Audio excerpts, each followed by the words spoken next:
Entonces, Jerry Wallace nació con un espíritu de carrera. Este joven en su testimonio decían de que él corría antes de caminar. Era tan bueno corriendo en el high school que le recibió una beca de la Universidad de Georgia, recibió una beca deportiva, y ahí estando con ellos, él rompió récords de las carreras de 600 metros y 800 metros.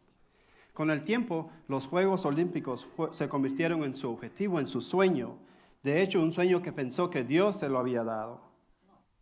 Poco después de firmar con la Universidad de Georgia, él empezó a sentir dolor en una de sus piernas. Y cada vez que corría, el dolor era tan inmenso que terminaba con la pierna hinchada. Pero él estaba decidido a correr porque Dios le había dado un sueño, entonces él tenía que aferrarse a ese sueño. Pero el problema siempre empeoraba para él. El dolor nunca parecía desaparecer, por lo que decidió que se sometería a una cirugía. Después de la cirugía, las situaciones se complicaron y él perdió el 60% de músculo en su pierna. Y él quería correr todavía y salía a entrenar, y una de esas fue a entrenar y cayó al suelo y se desplomó y empezó a llorar y a agonizar en dolor. Y se le ocurrió en ese momento que tal vez nunca más volvería a correr. Jerry en su propio testimonio dice que tal vez él se encontraba en esa situación. ¿Por qué se encontraba él en esa situación? Decía. ¿Por qué yo estoy aquí? ¿Por qué Dios, ¿por qué me pusiste en esta situación? Me diste el sueño de correr y ahora quieres quitármelo. Entonces él empezó a huir de Dios. Se adentró dentro de la adicción, empezó a beber, a tomar drogas para adormecer el dolor físico y también el dolor espiritual, el de su alma. El dolor en sus piernas empeoró y a los 20 años le dijeron que él tenía una pierna de un hombre de 80 años. Y recibió la noticia que le cambiaría la vida. Le amputarían la pierna y le cortaron la pierna. Su sueño de correr desapareció. Es un sueño truncado. Todos podemos identificarnos de cierta forma con Jerry. Gracias a Dios todos tenemos nuestras piernas hoy. Pero de cierta forma podemos identificarnos con él. ¿Puedes recordar ese sueño que se convirtió en cenizas? Ese sueño truncado. Ese sueño en lo que tenías tu corazón puesto. Algo que sabías que iba a suceder. Algo a lo que tal vez piensas que Dios te había dado. Y estaba tan claro como el día. Tal vez podrías verte viviendo en ese tipo de casa. O conduciendo el auto de tus sueños. O verte en el futuro estando en un stage así como este. O tal vez pasaste pensando que pasarías el resto de tu vida con esa persona a la que le dedicaste mucho tiempo. O tal vez viniste a este país y soñaste que este sería un nuevo comienzo y una nueva oportunidad para vivir el sueño americano. Podías verlo, era como si Dios te lo hubiera dado. Pero, en algún momento en el camino, este sueño también se desapareció. Se convirtió en cenizas. Se murió, el sueño se ha ido. Tal vez ahora tú también te encuentras así en esta situación. Tal vez te encuentras en un pozo estancado. Esta mañana vamos a sumergirnos en una historia muy conocida por todos nosotros. Es una historia muy conocida, la historia de José.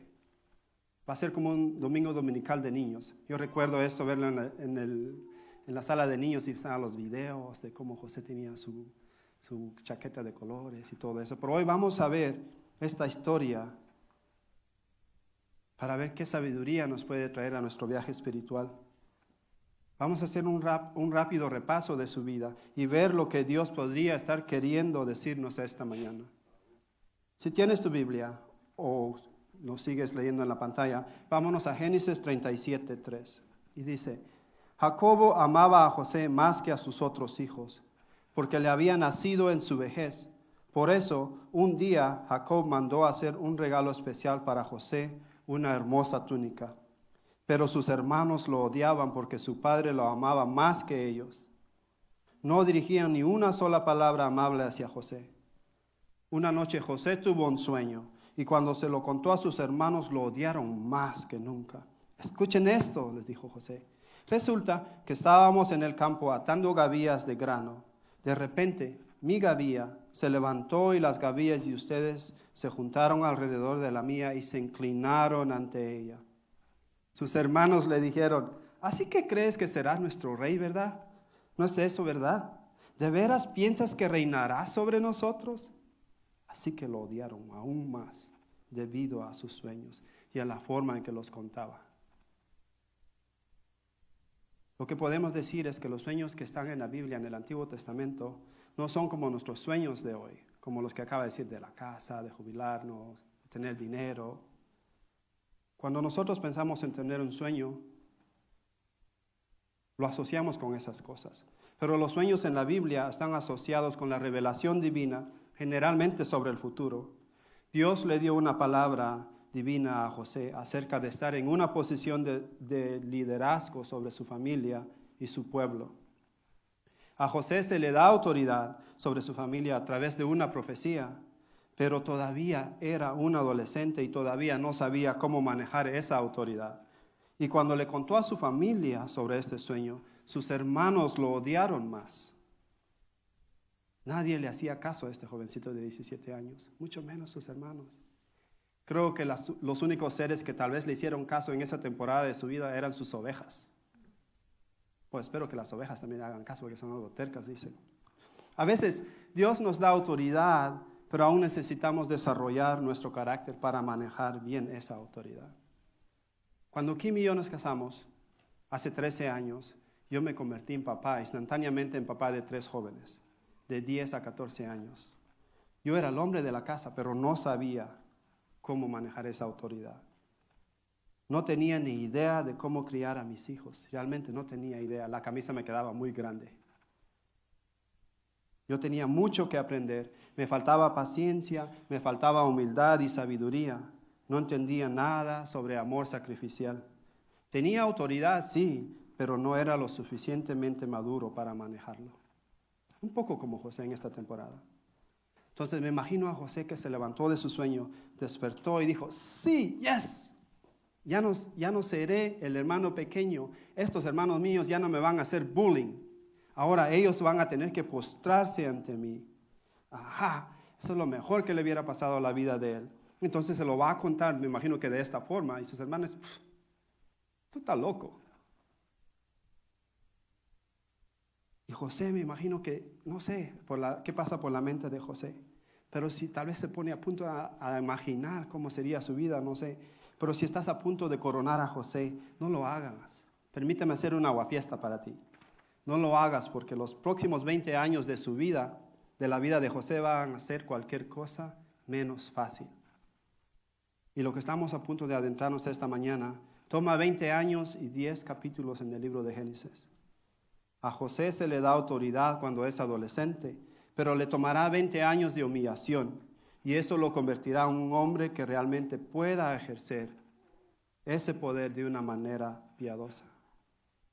Entonces esta promesa comienza con el camino de la traición familiar. José le cuenta a su familia su sueño y a ellos no les gusta. Empiezan a tramar algo para hacerle daño. Y nos vamos al versículo 18. Cuando los hermanos de José lo vieron acercarse, lo reconocieron desde lejos. Mientras llegaba, tramaron un plan para matarlo. Aquí viene el soñador, dijeron. Vamos, matémoslo y tirémoslo en una de esas cisternas. Podemos decirle a nuestro padre, un animal salvaje se lo comió. Entonces veremos en qué quedan sus sueños. Pero cuando Rubén oyó el plan, trató de salvar a José. No lo matemos, dijo. ¿Para qué derramar sangre? Solo tirémoslo en esta cisterna vacía, aquí en el desierto. Entonces morirá sin que le pongamos una mano encima. Rubén tenía pensado rescatar a José y devolverlo a su padre. Entonces, cuando José llegó, sus hermanos le quitaron la hermosa túnica que llevaba puesta. Después lo agarraron y lo tiraron a la cisterna. Y allí José, en medio de ese pozo, se quedó suplicando. ¿Alguna vez te has encontrado en un pozo? No literalmente un pozo, sino un lugar oscuro, suplicando por ayuda, pidiéndole a Dios que se mueva a tu favor. Es posible que José pasó noches pensando en ese sueño, tal vez deseando que ese sueño se cumpliera ya, o tal vez odiando el mismo sueño. En lugar de mejorar la situación de José, empeoró aún más. Él sale de ese pozo, sí, pero sale solo para ser vendido por sus hermanos como esclavo. ¿Están conmigo? Entonces tenemos a un joven poco inmaduro, tenemos un sueño, tenemos un pozo y ahora la esclavitud. Esto va cuesta abajo muy rápido para este joven, pero Dios no ha terminado con José. De hecho, apenas está empezando. Entonces pasamos de la traición familiar a la acusación falsa. José es puesto a la subasta y es vendido de nuevo a un hombre llamado Potifar, un funcionario del faraón. En Génesis 39 leemos acerca de cómo José se gana una buena reputación con Potifar y es puesto a cargo de casi toda la casa de su amo, por lo que su vida comienza a verse mejor. Y después de estar en el bote, en la cárcel, lo ponen en un lugar, le dan una promoción y un poco de reconocimiento, como que la vida le empieza a dar un break. ¿Quién no necesita un break de la vida ahorita? Yo necesito un break. Tal vez la vida también te esté finalmente dándote un break. Los trabajos empiezan a aparecer, nuevas oportunidades están llegando a tu vida. Quiero decir, después de todo, estamos en el país del sueño americano, ¿verdad? Las cosas se ven bien de nuevo, quizá para algunos. O eso parece. Familia, muchos de nosotros aquí en la iglesia llegamos a este país de una forma dolorosa. Muchos tuvieron que cruzar la frontera de una forma no agradable. Hoy orábamos por algunas personas también que vienen en camino. Si por alguna casualidad ellos tienen señal y pueden ver este mensaje esta mañana, nosotros lo sabemos, oramos por ellos, pero cuando pasamos por esos momentos difíciles, sentimos que estamos estancados, que las cosas no van bien, pero a veces la vida nos da un break y estamos y llegamos aquí, buscamos trabajo, encontramos una casita, encontramos nuestro trabajo, compramos nuestro carrito y lo pagamos y estamos felices, las cosas van bien y tan de repente, ¡boom!, se quiebra ese carro, ya deja de funcionar. O más bien en el caso de nuestros amigos aquí se lo roban. ¿Alguna vez has sentido que tu vida es como una montaña rusa?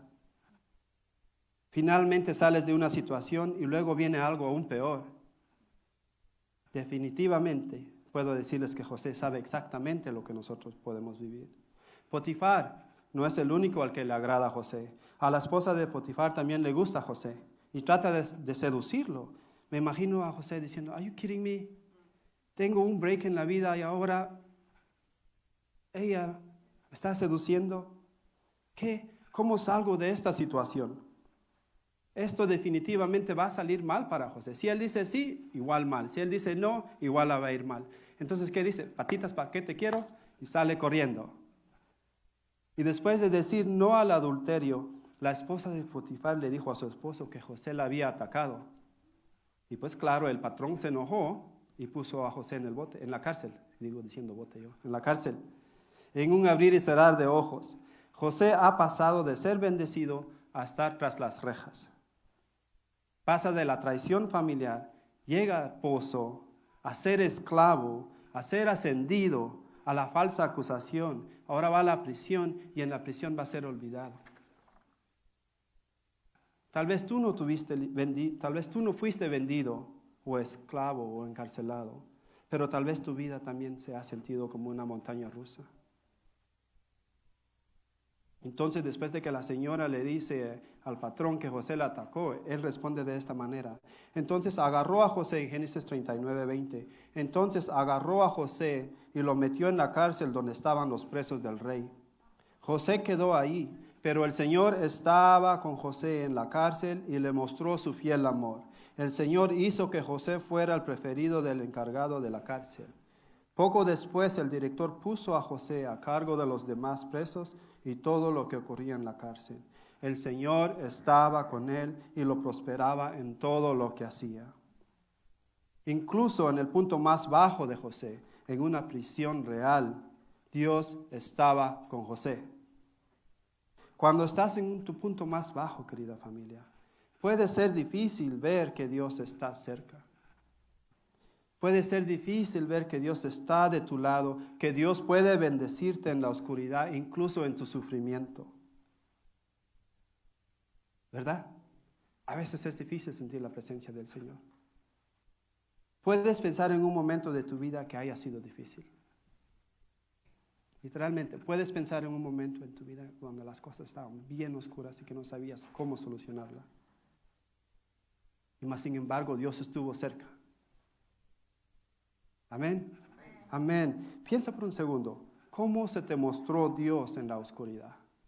¿Cómo fue que Él te sacó? En este momento oscuro en la vida de José en la celda, pasa algo interesante. José se encuentra con el antiguo copero y panadero del faraón, y cada uno de estos tiene un sueño. Imagino a José diciendo, sueños otra vez. El primer sueño que me dio Dios, mira dónde me tiene ahora. Y de repente José escucha el sueño de otra persona y sabe lo que significa. Esas son las cosas, las grandes cosas acerca de los dones de Dios. Son regalos. Si eliges dar un paso de fe, a veces el don simplemente fluye. Entonces José interpreta ambos sueños y dice que uno va a morir y uno va a ser restaurado. Y cuando el copero finalmente es liberado de la prisión, José le suplica, acuérdate de mí cuando te presentes al faraón. Recuérdame, por favor. Tal vez se dice a sí mismo, wow, tengo este sueño, esto es súper cool. Tal vez pueda salir de la prisión. Tal vez todavía haya esperanza para mi futuro. No me olvides, por favor. ¿Y saben qué pasó? Fue olvidado. El copero se olvidó. En Génesis 40, el copero es restaurado a su posición con el rey y se olvida completamente de José. Se olvida completamente de la persona que le hizo un favor. Hasta este punto podríamos imaginar que José debe estar pensando, wait a minute, ¿qué pasa con esto? Yo interpreté el sueño, Señor, tú me diste este don y nada, el copero no regresó. Tengo el don de interpretar los sueños y el copero no regresa. ¿Qué pasa con esto? ¿Cuál es esa esperanza, ese sueño que me diste, Señor? ¿Para qué me diste esto? ¿Dónde estás? Todos nosotros en algún momento de nuestro viaje como cristianos veremos cómo nuestras esperanzas, nuestros sueños y nuestros planes a veces se desvanecen. La vida no sale como pensábamos, no sale como planeábamos. Se siente como si Dios se hubiera olvidado de ti. Y su presencia es más que un recuerdo muy, muy, muy lejano. Te sientes abandonado, te sientes olvidado, tal vez estancado. ¿Alguien se siente así? Pero cuando en momentos así, cuando decimos decirle sí al Señor, cuando decimos, Cristo, te voy a seguir, yo voy contigo, tú irás conmigo, pero cuando en esos momentos sientes que su presencia no está contigo, el apóstol Pedro nos exhorta diciendo en 1 de Pedro 4:12, queridos amigos, no se sorprendan de las pruebas de fuego por las que están atravesando, como si algo extraño les sucediera. No se sorprendan de las pruebas, como si algo extraño les sucediera. Si has estado allí, yo he estado en muchas pruebas. Y si estás ahí quizá esta mañana, en esas pruebas de fuego, hoy la historia de José no tiene la intención de desanimarte. Más bien la historia de José está destinada a animarte. Quédate conmigo. La historia de José todavía no ha terminado y tu historia todavía no ha terminado igual. Tu historia no ha terminado.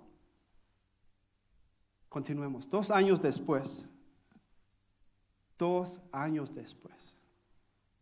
de haber sido olvidado en la cárcel, la mano y la obra de Dios comienza a hacerse visible en la vida de José.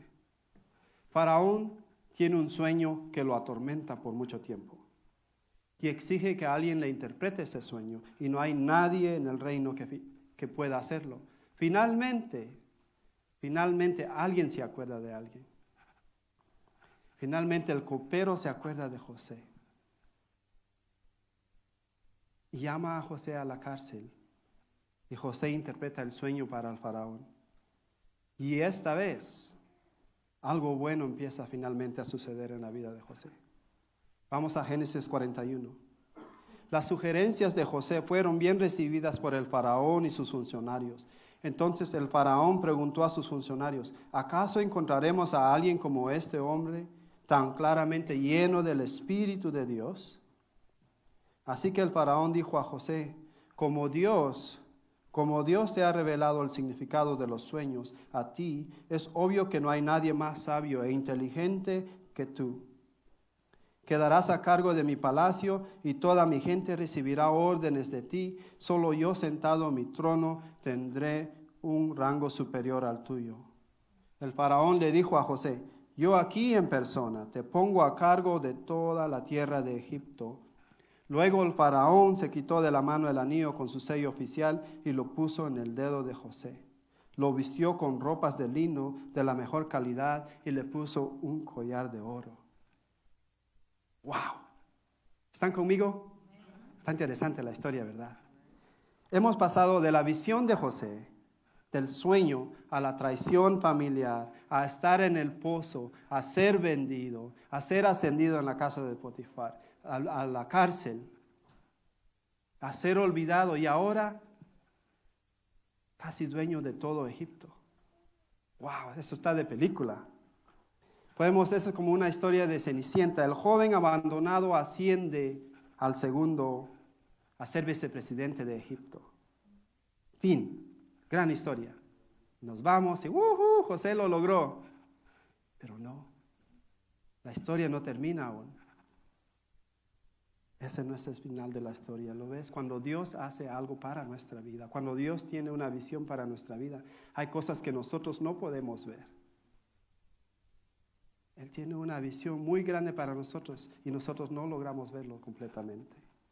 Y aquí en este punto de la historia se pone bien interesante. Aquí hacemos una vuelta a la rotonda y nos regresamos. Quizá ya sepas cuál era el sueño del faraón. José había interpretado el sueño acerca de una hambruna que iba a estar en el pueblo por 7 años. Y se necesitaban 7 años de preparación y ahora ya están dentro de la hambruna. Así que cuando llega la hambruna, gente con hambre viene para comprar comida. ¿Y quiénes tú crees que llegan a tocar a la puerta de José para pedir comida? Sus hermanos, su familia. La propia familia de José viene a Egipto en busca de comida.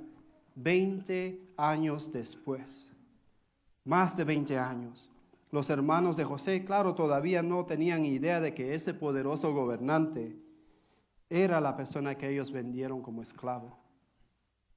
20 años después, José encuentra cara a cara con sus hermanos.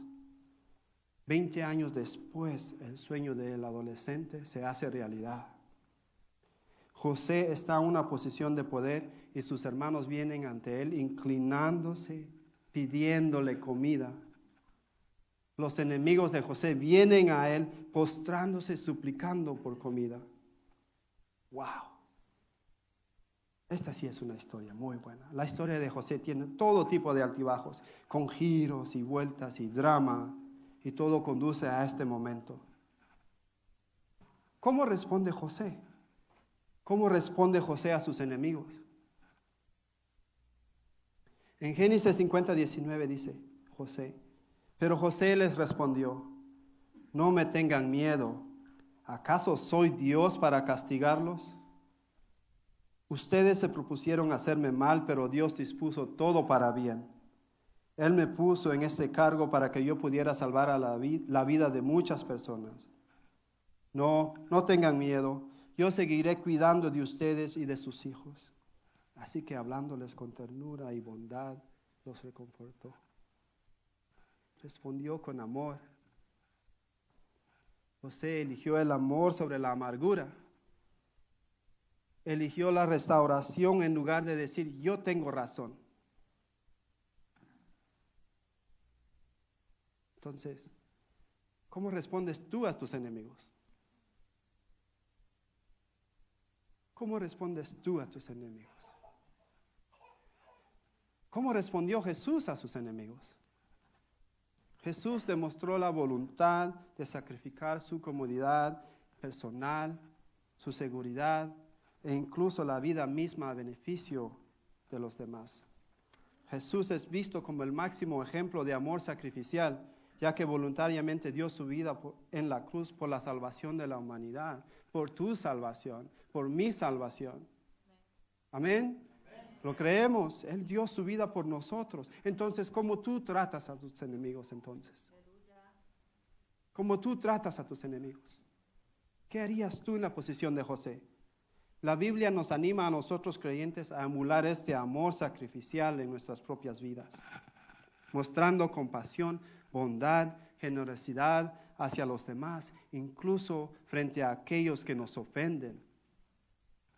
Incluso frente a aquellos que nos ofenden, estamos llamados a ser compasivos, generosos y mostrar bondad. Claro, la mayoría de nosotros no tenemos enemigos, pero tenemos gente que se mete sus narices en nuestros negocios. Tenemos gente que nos alza la voz. Tenemos personas que nos juzgan, que piensan que son mejores que nosotros. Todos tenemos ese tipo de persona en nuestra vida, ¿verdad? Pero también la pregunta es, ¿será que nosotros también somos ese tipo de persona para otras personas? ¿Cómo tú respondes entonces a tus enemigos? ¿Será que simplemente los evitas? Si alguien te trata mal y lo ves venir, te escondes o te sales por la otra puerta. Justificas tus acciones diciendo, no, yo tengo la razón. Ellos fueron los que cometieron el error. Ellos me hicieron daños. Ellos hablaron mal de mí, así que, whatever. No, ellos tienen la culpa. Yo tengo la razón. Tal vez tengas razón. Tal vez tengas razón. Pero tengamos cuidado, porque puede que no estés siguiendo el camino de Jesús. Si tu cristiandad fuera calificada por la forma en que amas a tus enemigos, ¿qué puntuación obtendrías? Yo me hice esa pregunta esta semana. ¿Qué puntuación yo obtendría? No es como para decir qué tan bueno, qué tan malo eres. No es esa la intención de la pregunta, no es sino para exactamente pensar cómo yo estoy tratando a las personas que me hacen daño. ¿Estoy siguiendo el camino de Jesús? Dallas Willard dice en una cita, la madurez espiritual se define por la espontaneidad con la que amas a tus enemigos. La madurez espiritual se define por la naturalidad y la facilidad en que amas a tus enemigos. ¿Sabes qué? 5 años en su vida, 5 años atrás, tal vez en su vida, José también habría respondido con amargura. Tal vez 10 años antes José se habría vengado de ellos. Tal vez 15 años atrás José no les habría dado comida e incluso los habría dejado morir de hambre. Pero 20 años después Dios ha moldeado a José para convertirlo en un hombre de Dios. ¿Cómo llegó allí él? ¿Cómo llegó allí? ¿Cómo se convirtió en ese tipo de hombre? Yo quiero convertirme en ese tipo de hombre. Me gustaría responder a mis enemigos de esa manera. ¿Están conmigo? ¿Están conmigo? Okay. Quiero repasar algunos puntos que podemos aprender de la vida de José. 1. Dios usó las dolorosas y difíciles circunstancias de su vida. ¿Para qué? Para transformarlo de un joven quizá un poco arrogante a un hombre de carácter. A un hombre de carácter. 2. El poder de Dios fluye a través de José, a través de su sufrimiento. Hoy terminamos nuestra serie de la ecuación de poder. Y durante las 5 semanas hemos aprendido cómo Dios nos da autoridad, cómo Dios nos da los dones, cómo tenemos más fe, cómo podemos consagrarnos al Señor para tener ese poder que Él nos puede dar. La ecuación de poder describe lo que podemos hacer, cómo podemos trabajar, cómo podemos aumentar ese poder de Dios para que fluya a través de nuestras vidas. Lo que me gustaría hacer ahorita en este momento es resaltar cómo se ve eso en la vida real, no solo en las pantallas, no solo, puedes poner la diapositiva por favor de la ecuación de poder. ¿Cómo solo se ve? ¿Cómo se ve eso en la vida real? No solo así como está. Quiero resaltar que para José, cada una de estas áreas aumentó durante cada prueba de su vida. Y vamos a hacerlo juntos. Vamos a hacerlo juntos. ¿Cómo José recibió autoridad? ¿Dónde José recibió autoridad en la historia? ¿Alguien? ¿En la cárcel? ¿Dónde recibió dones? En la cárcel cuando interpretó los sueños y cuando interpretó el sueño del faraón también. ¿Cómo se consagró José? Cuando le... ¿Perdón? También. Sí, cuando le dijo no al adulterio, cuando le dijo no a esa situación en que lo iba a traer problemas. ¿Y tuvo fe? Sí tuvo fe. En casi todo su trayecto él sabía que Dios estaba con él. Y a través con todo esto, autoridad, dones, fe y consagración, recibe ese poder. Está en una posición de poder. Nosotros no nos despertamos así un día y de repente tenemos autoridad, tenemos dones, fe y consagración en nuestra vida y andamos caminando con ellos. No, sí, el Señor nos puede dar autoridad, nos puede dar dones así rapidito también, pero normalmente no suele suceder así. Lo que suele suceder es que Dios usa las circunstancias de tu vida para formarte y entretejer estas cualidades en tu carácter. Eres una creación continua de la mano de Dios y las luchas en tu vida son las herramientas que Dios usa para formarte. Las luchas que tienes en tu vida ahora son las herramientas que Dios está usando para formarte.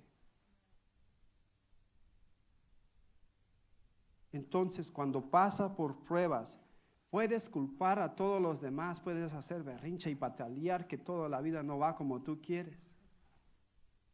O puedes abrirte a la mano de Dios y dejar que Él te moldee y te reforme para convertirte en el tipo de persona a la que realmente se le puede confiar con su poder.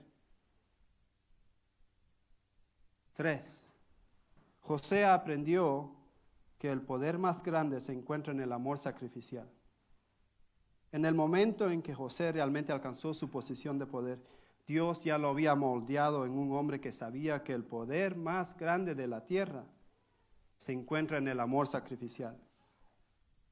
Si quieres que el poder de Dios fluya a través de tu vida, necesitas darte cuenta de que este poder es para amar y bendecir a los demás, no solo para ti, para tu propio bien, es para amar y bendecir a los demás. Sí, incluso este poder bendice a tus enemigos. Con este poder bendices a tus enemigos. 4. Habrá momentos en los que Dios parezca estar fuera de la vista, pero eso no significa que Él haya dejado de obrar en tu vida.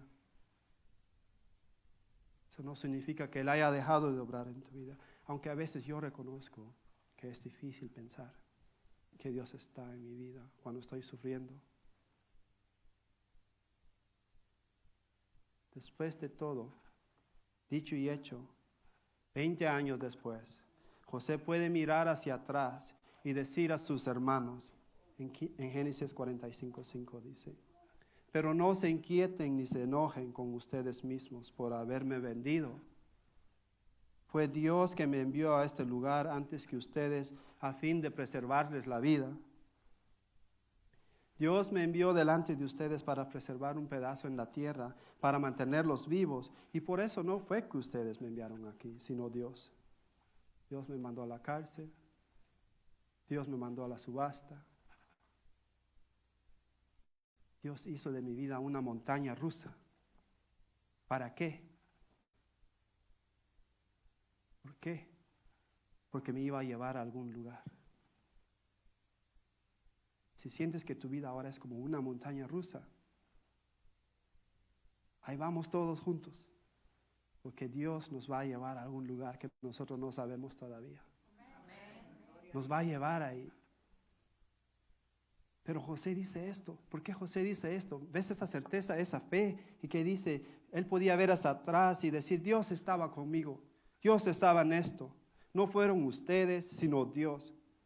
Solo Dios pudo haber orquestado todo lo que podía, lo que tenía que suceder para poner a José en ese lugar de poder en esta temporada de su vida. José nunca habría tenido la sabiduría de llegar allí por su propia cuenta. Cuando Dios le dio el sueño 17 años, 20 años atrás, no creo que José se imaginó ser, wow, me voy a levantar y yo voy a ser el vicepresidente de Egipto. No creo que llegó a pensar eso. Al final José puede ver la mano de Dios en todo lo que sucedió para traerlo a este lugar. Amén. Génesis 50:20 les dice, ustedes se propusieron hacerme mal, pero Dios dispuso todo para bien. Él me puso en este cargo para que yo pudiera salvar la vida de muchas personas. El hecho de que José se aferrara a Dios en los altibajos de su vida, no solo bendijo a su propia familia y a sus hermanos y a su padre y a su pueblo, no solo ellos fueron bendecidos. Tú sabías esta mañana que estás aquí gracias a lo que pasó en la vida de José. José salvó a Israel de la hambruna. ¿Y quién vino a través de Israel?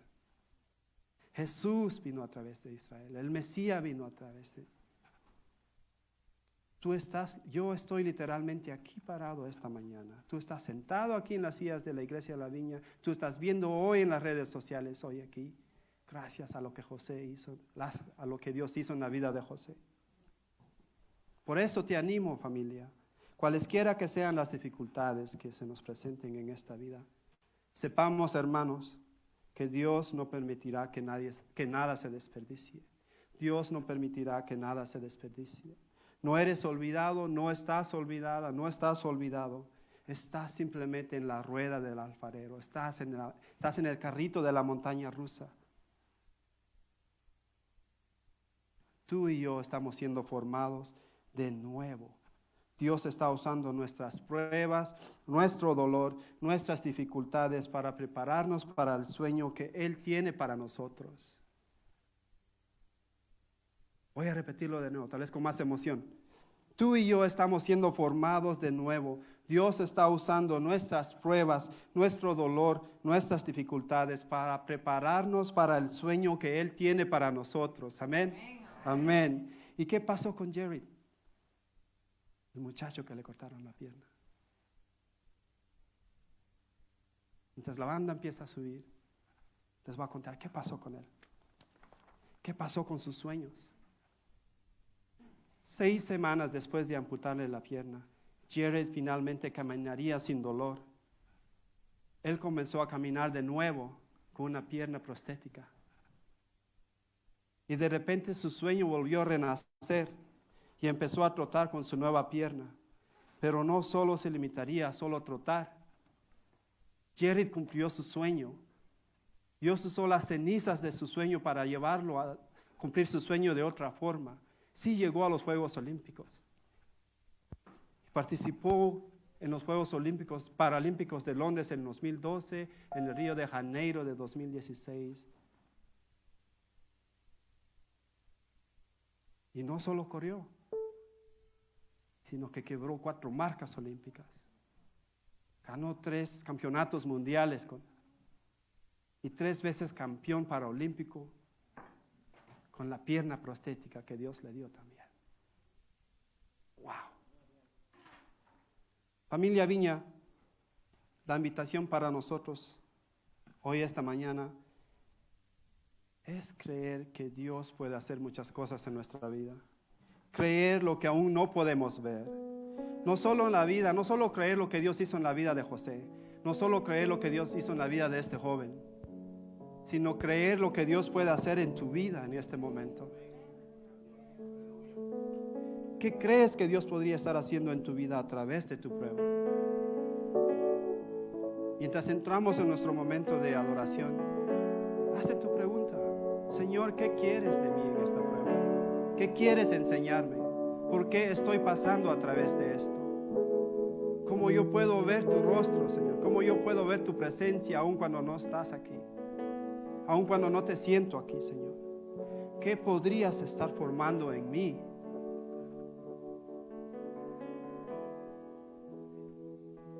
Una pregunta para ti, quizá de parte de Jesús, es: ¿crees que puedo darte una vida más grande que tu pasado?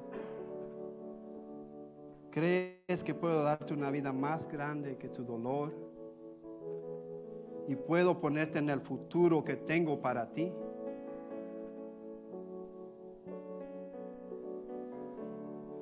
Toma tu posición de adoración. Vamos a adorar. Pidámosle a nuestro Señor que nos enseñe qué quiere de nosotros a través de esta prueba. Porque sí, cada uno de nosotros traemos algo. Estamos aquí todos bonitos, peinados y todo, pero hay algo en nuestro corazón que nos duele. Hay algo en nuestra vida que no queremos que la gente sepa. Que a veces tenemos vergüenza de decírselo al Señor también, pero el Señor lo sabe. El Señor conoce esa parte de tu vida. Tal vez estás sufriendo con depresión.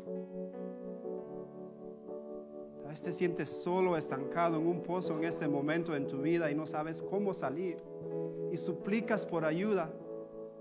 Y suplicas: Señor, ayúdame, Señor, mándame ayuda, y no pasa nada.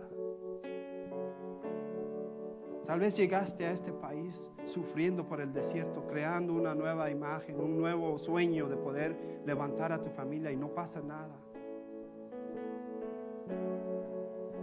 Y estás aquí hoy en la iglesia.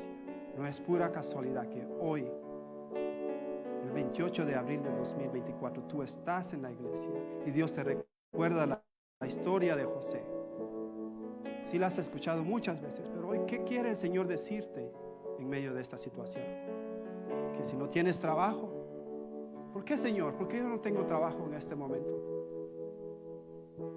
O si no obtienes una promoción, ¿por qué, Señor? ¿Por qué yo no tengo la promoción? Así que toma tu momento de adoración. Vamos a adorar juntos. Si quieres quedar sentado o quieres pararte, entrégale al Señor tus penas. ¿Sabe qué? Parémonos para que todos estemos en el mismo grupo. Ven, Señor, ven, Espíritu Santo. Tú eres tan bueno, Señor, aunque no podamos verte, Señor. Haz que tu presencia se sienta hoy aquí, Padre. Aunque nuestras manos quizá no puedan tocarte, Señor, queremos sentir, queremos confiar que tú estás aquí en la iglesia La Viña, Señor. Anímanos, Padre, a confiar en tus planes, a tener fe en lo que no podemos ver aún, Padre, y que a través de los desafíos podamos encontrar esperanza, podamos encontrar paz, Señor. Creemos en ti, oh Dios, queremos confiar, Dios, que en medio de esas cenizas, Señor, hay belleza, que en las cenizas hay belleza, Señor, y que tú quieres que algo nuevo renazca. Tú eres tan bueno, Señor. Ven, Espíritu Santo, háblanos, reconfórtanos. Demuéstranos de nuevo tu fidelidad, Señor. Esa fidelidad grande, Señor, que tú nos has mostrado en el pasado. Quizás no han pasado 20 años, Señor. Quizás poco tiempo, Padre Celestial, pero tú te has mostrado en nuestra vida, en la vida de cada uno de estos hijos tuyos en la iglesia, Señor. Enséñales de nuevo, Señor, tu fidelidad. Ven, Espíritu Santo, hazte presente, Señor. En el nombre de Jesús, Señor. Amén.